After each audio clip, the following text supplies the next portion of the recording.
Bendita seja a Trindade, para sempre seja bendita. Leitura do Ofício das Leituras, dia 7 de junho de 2023. Do livro de Jó, Eliú fala do mistério de Deus. Aqueles 3 homens não responderam mais a Jó, porque ele teimava em considerar-se justo. Então inflamou-se a ira de Eliú, filho de Baraquel de Bus, da família de Rã. Indignou-se contra Jó porque ele pretendia justificar-se diante de Deus. Indignou-se também contra os 3 amigos, porque não acharam resposta, contentando-se em deixar a culpa a Jó. Enquanto falavam com Jó, Eliú esperava, porque eram mais velhos do que ele. Mas ao ver que nenhum dos 3 tinha algo a mais para responder, encheu-se de indignação. Então Eliú, filho de Baraquel de Bus, interveio dizendo: Sou ainda jovem de idade e vós sois idosos. Por isso, intimidado, não me atrevi a expor-vos o meu conhecimento. E agora, Jó, escuta as minhas palavras, presta atenção ao meu discurso.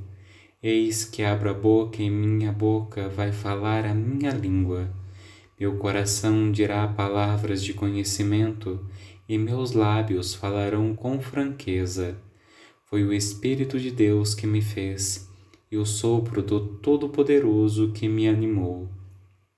Contesta-me, se podes. Prepara-te, apresenta-te diante de mim. Diante de Deus eu sou igual a ti, também eu formado do barro. Por isso o temor de mim não deverá intimidar-te, nem minha mão pesar sobre ti. Disseste em minha presença, ouço ainda o eco de tuas palavras. Sou puro, não tenho culpa. Sou inocente, não tenho iniquidade. E contudo ele encontra pretextos contra mim e me considera seu inimigo. Coloca meus pés no tronco e vigia todos os meus passos. Não tens razão nisso, eu te digo, porque Deus é maior do que o homem. Como te atreves a acusá-lo, ele que não responde palavra por palavra? Deus fala de um modo e depois de outro modo, e não prestamos atenção. Em sonho ou visão noturna, quando o sono profundo desceu sobre os homens adormecidos em seu leito, então lhes abre os ouvidos e os aterroriza com aparições, para afastar o homem de suas obras más e livrá-lo do orgulho, para impedir sua alma de cair na sepultura e sua vida de cruzar o canal da morte. Ele o corrige também no leito com o sofrimento, quando os ossos tremem sem parar, a ponto de detestar o pão e ter repugnância do alimento. Sua carne se consome até desaparecer, expondo-se os ossos que antes não se viam. Sua alma aproxima-se da sepultura e sua vida da morada da morte. Ó profundidade de tantas riquezas da sabedoria e ciência de Deus! Como são insondáveis os seus julgamentos e impenetráveis os caminhos de Deus! Quem, pois, conheceu o seu pensamento, ou quem se tornou seu conselheiro? Como são insondáveis os seus julgamentos! Dos livros Moralia sobre Jó de São Gregório Magno Papa. A verdadeira ciência foge da soberba.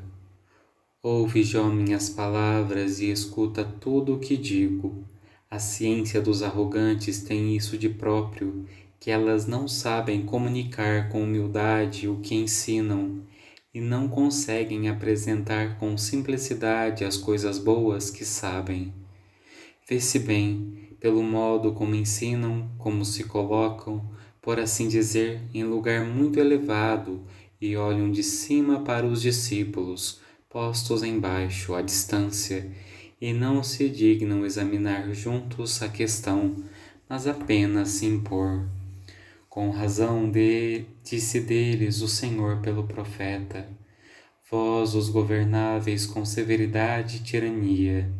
Governavam, na verdade, com severidade e tirania os que não se apressam em corrigir seus súditos, expondo-lhes serenamente as razões, mas em dobrá-los com aspereza e predomínio. Bem ao contrário, a verdadeira ciência foge pelo pensamento, com tanto maior ímpeto desse vício da soberba, quanto com maior ardor persegue com as setas de suas palavras o próprio mestre da soberba.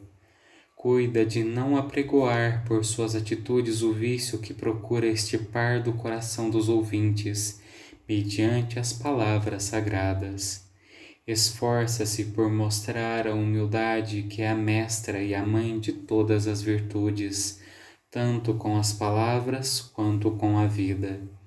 Deste modo procura transmiti-la aos discípulos da verdade, mais por seu modo de ser do que pelas palavras.